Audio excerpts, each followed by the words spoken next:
Hello, I'm Kamal Santamaria. This is Counting the Cost on Al Jazeera, your weekly look at the world of business and economics. This week, are the European bond markets flashing a warning signal? We're experiencing what can only be described as strange times for European credit markets, with people scrambling for safe places to put their money.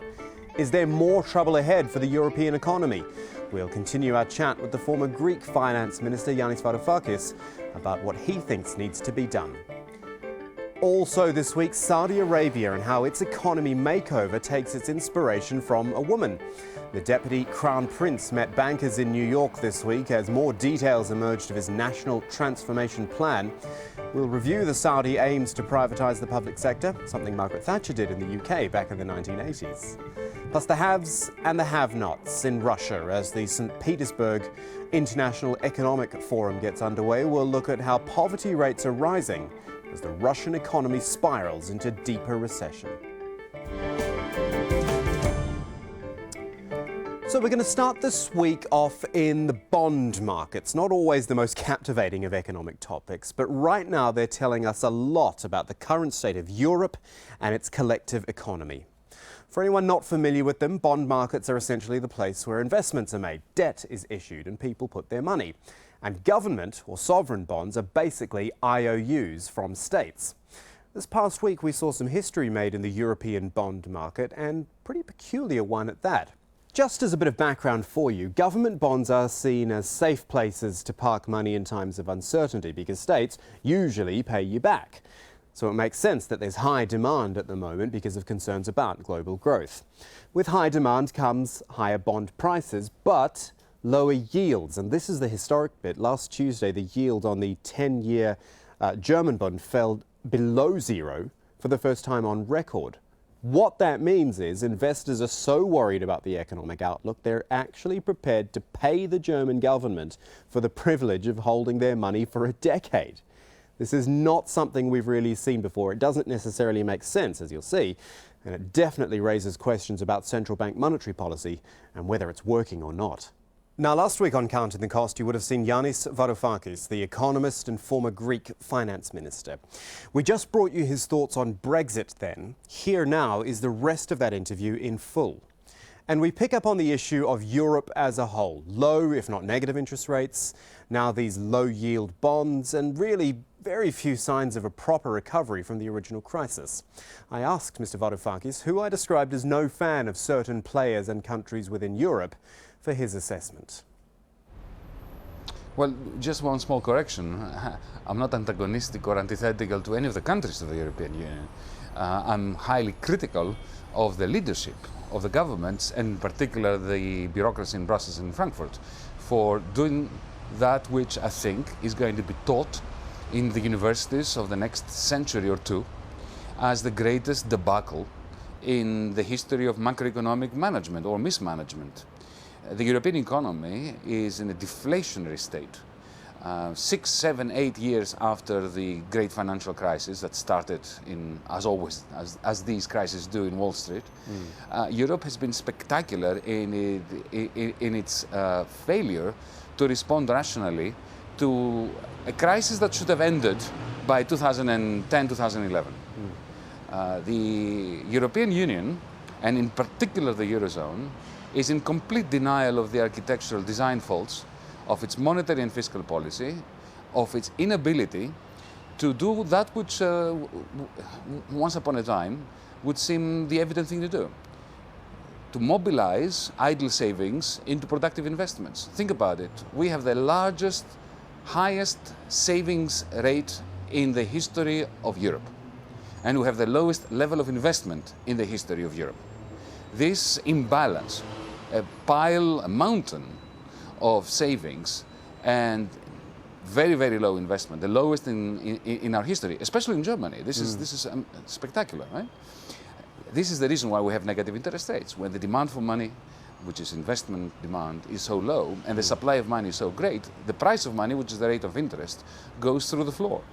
And you have this astonishing failure of European economics, where we have negative interest rates. People are actually paying you to take their money. And we have the lowest level of investment, including in places like Germany that are in surplus. You only have to state this to realize what kind of a basket case Europe is and what kind of a threat it poses for the rest of the global economy. We are exporters of deflation, destabilizing the United States and doing enormous damage to China and to the emerging markets. And through the damage that we do to China and to the emerging markets, the secondary effects are more deflation for Europe and greater suffering for the people of Europe. So then what would be a rational reaction? I think I heard you say there that Europe has not responded rationally. What would be a rational response now? You know, we could go back any number of years and say, well, they should have done this 2 years ago and they should have done this 5 years ago. But what about reacting to the situation in 2016?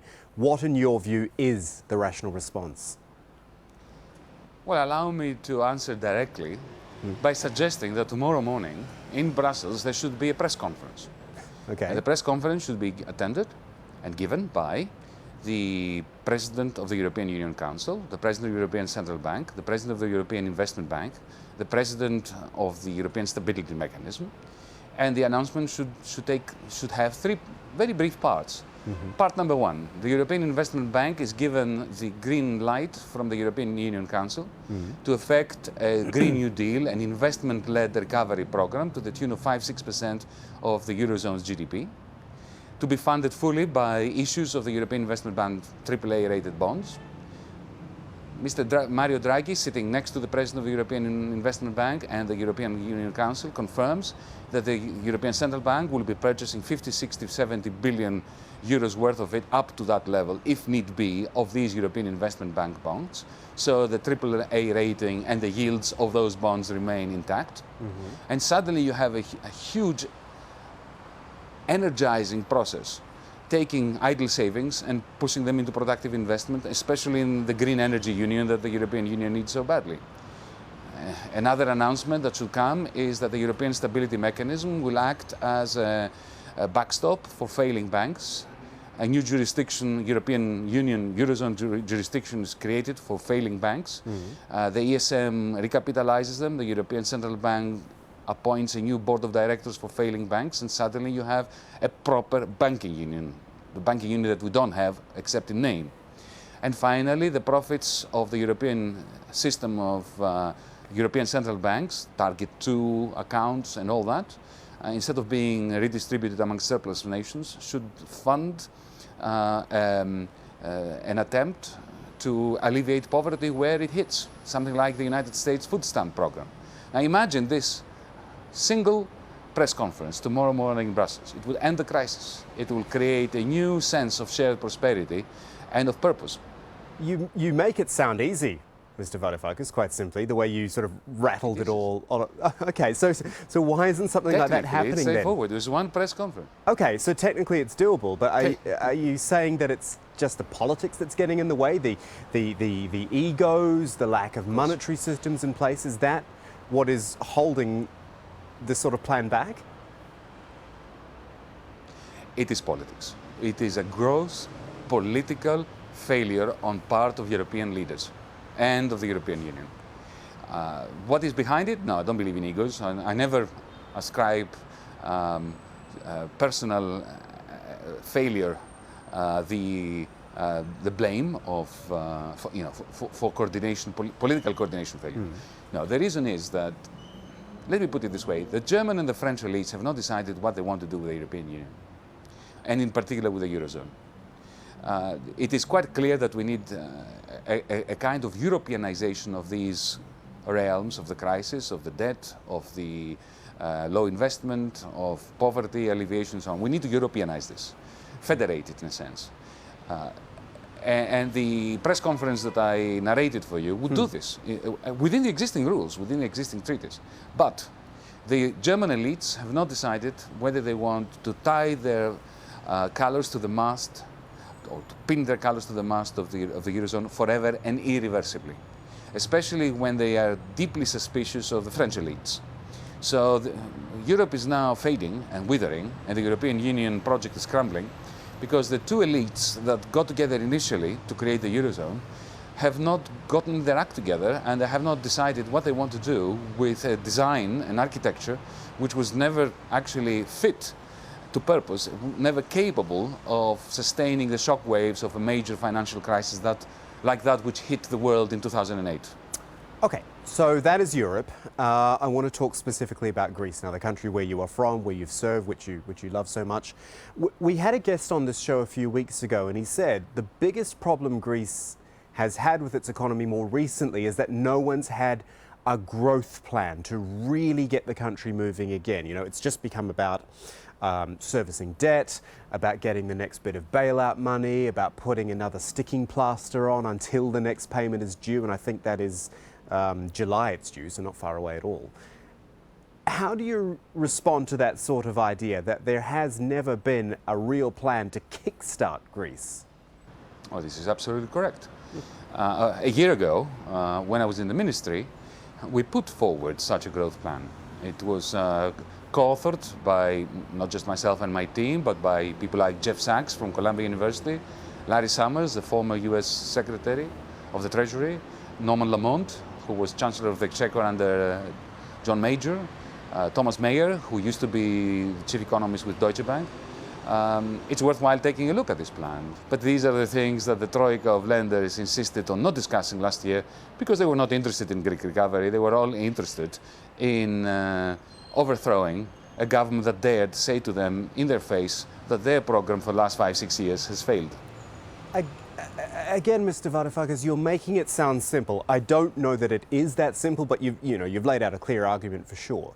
Listening to you there, I wonder if you have any desire to get back into the fray to help Greece out, or are your political days as a minister over? Oh, I'm present, and I will remain present.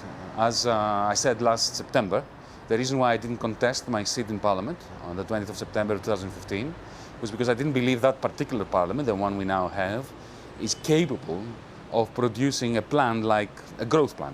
Right. Like you mentioned.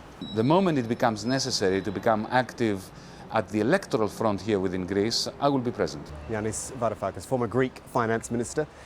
Been a pleasure talking to you. Thank you for joining us on Counting the Cost. Thank you. And still ahead on Counting the Cost, how Chinese demand for a semi-precious stone is sparking a multi-million-dollar industry in Mexico. We'll tell you about the amber rush a little later on.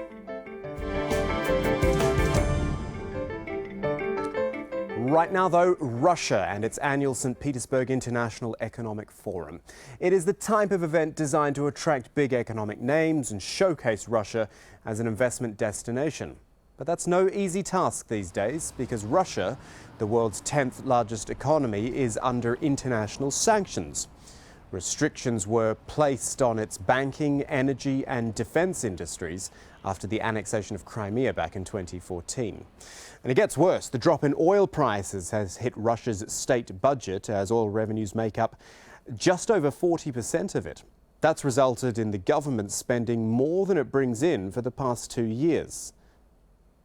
Those sanctions we mentioned have also taken a bite out of growth. GDP is expected to contract 1.8% this year, according to the IMF. The Russian currency, the ruble, has halved in value over the past 2 years, driving up the price of imports. There are also food shortages, and as a result, poverty is on the rise. And it all comes to a head when you realize Russia's rainy day reserve fund is expected to be drained by 2017, creating all sorts of potential headaches for President Vladimir Putin. So what's being said and done at this economic forum in St. Petersburg right now? Andrew Simmons is there for us with this report, particularly on the presence of the European Commission President, Jean-Claude Juncker. Jean-Claude Juncker warned of a major period of uncertainty, both for the UK and the European Union, and also at a global level. That was his reference to the markets being affected internationally by what could be the case if Britain was to get out of the European Union. Now, he was centre stage along with Ban Ki-moon, the UN Secretary General, which has caused a lot of controversy because Russia, of course, is subject to sanctions right now. The US banning all officials from travelling here and taking any part in what's going on. Juncker was very, very defensive about his presence here, saying that this was only right, that he had to have some dialogue, there had to be some talk with Russia. He still treated very seriously the fact that Russia had annexed the Crimea and had not responded properly to the Minsk agreement. So he said that dialogue had to continue. Meanwhile, we've got a lot of businessmen coming here now from the US, from Britain, and all across Europe. And that is seen also as positive by the Russians and controversial by others. But no doubt whatsoever, in excess of 500 business people here, all here to do deals. We're going to look at Saudi Arabia now, which we usually look at through the prism of oil. This week, though, it's a little bit more political. There's been a visit by the Saudi Deputy Crown Prince to the United States. Just what was Mohammed bin Salman hoping to achieve, though, during his meeting with US government and economic officials? Rosalind Jordan reports from Washington. Relations between Washington and Riyadh are in steep decline. They've deteriorated because of the U.S.'s work on the Iranian nuclear deal, the Saudi-led war in Yemen, and the lack of agreement on the endgame in Syria. Given that President Obama has only 8 months left in office, why is Mohammed bin Salman making the trip? One Mideast expert says it's simple. The U.S. government is bigger than whoever sits in the Oval Office or at the Pentagon. There are others who are not politically appointed who have been working on the issue for a very long time who will remain. And so those guys will still have a hand in the policy, U.S. policy towards Saudi. Still, Saudi officials are making their displeasure with the current U.S. administration known. And yet here we are with Iran enjoying full status, no sanctions at all at the UN, full membership status, and they are left free now with the new funds that they're receiving to promote and support these organizations. The visit isn't just about security. Mohammed has just unveiled Vision 2030, a project to push more Saudis out of government work and into the private sector. He also wants to privatize the national oil company Aramco and create an international financial hub in the kingdom, similar to London, New York, and Tokyo. There's skepticism in the U.S. that Vision 2030 is just the latest in a series of reforms that won't go anywhere. Some experts say Mohammed is actually showing some political courage. At least there's a desire and finally an appreciation that change was not really an option. It was really quite necessary. And for him to understand that and be at the top of the pyramid, of course with the king supervising, pushing for this change is quite a nice, really, departure from previous regimes. It's not clear yet what Mohammed wants from the U.S., but certainly gaining assurances that Washington will still be a key economic and defense partner will be welcome. Now, interestingly, Mohammed bin Salman has compared his plans to transform the Saudi economy to what Margaret Thatcher did in the UK back in the 1980s, that is, building up the private sector. The difference being, perhaps, Saudi Arabia has to diversify at this point to survive. Let's bring in our regular Saudi analyst, Janis Varoufakis, to look at that diversification. He is Director of Economic Research at the Gulf Research Centre in Riyadh. And John, I do want to start just briefly with oil, actually. Last time I spoke to you, you were pretty upbeat about Saudi oil. And I was being a bit more pessimistic. It feels like your optimism might have won out for now. Yes, there is some reason for optimism, and oil prices seem to have reached a bottom, and I think they will not be going back to the $27, $35 a barrel market rate. I think that they could very well go to $60. They could stay in this 50, 60 range for some time. Of course, I don't see oil at $80, and as I said, I don't see oil at $20. Okay, Vin. Let's talk then specifically about the Saudi economy and how this news and forecast will be seen there, because as we know, they're making a lot about the diversification and the move away from oil. But I wonder if they can also be thinking in the back of their heads, well, you know, we've always got the security of the black gold, don't we? Well, you're right. I mean, in many ways, if oil recovers very quickly in Saudi Arabia, so oil goes from 50 to 100 or 150, in many ways, a lot of the key policymakers and other observers like myself will probably say that oil has jumped again, and the reform issues, the reform bandwagon is not going to be adhered to as when oil prices were at $40 and $50. However, they have to do it. Even if 30% of what they say is accomplished, I believe that it's a great goal for them, or a great accomplishment for them to reach, even if 1/3 of it is actually attained. So I believe that oil prices have to stay at these relative medium price levels, and 50, 60 oil is okay for the global economy, and it's okay for the oil producing countries. It's not as bad news for Saudi Arabia's economy, but it's not, of course, great news. And it's enough to keep the economy on the reform bandwagon, as I said before. Okay. Much of the Saudi National Transformation Program, the Vision 2030 as we call it, is given obviously a very positive twist. You know, it's going to create jobs in the corporate sector, it's going to get people out the public sector, it's going to grow the economy. What about some of the more uncomfortable things, perhaps? Things like taxation or ending subsidies and benefits.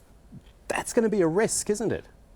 It is a risk, but also at the same time it is a necessity. If you look at the fiscal profile of Saudi Arabia, if they do not take measures, so they do not take measures to cut down expenditures, if they do not rationalize and make expenditures more efficient, if they postpone certain projects, they begin to rationalize the public sector, they need to think of these alternative means to create revenue. Of course, if they do too much of these revenue measures, they might end up killing the economy. And there is a fine silver lining between the two issues. How much revenue do they raise?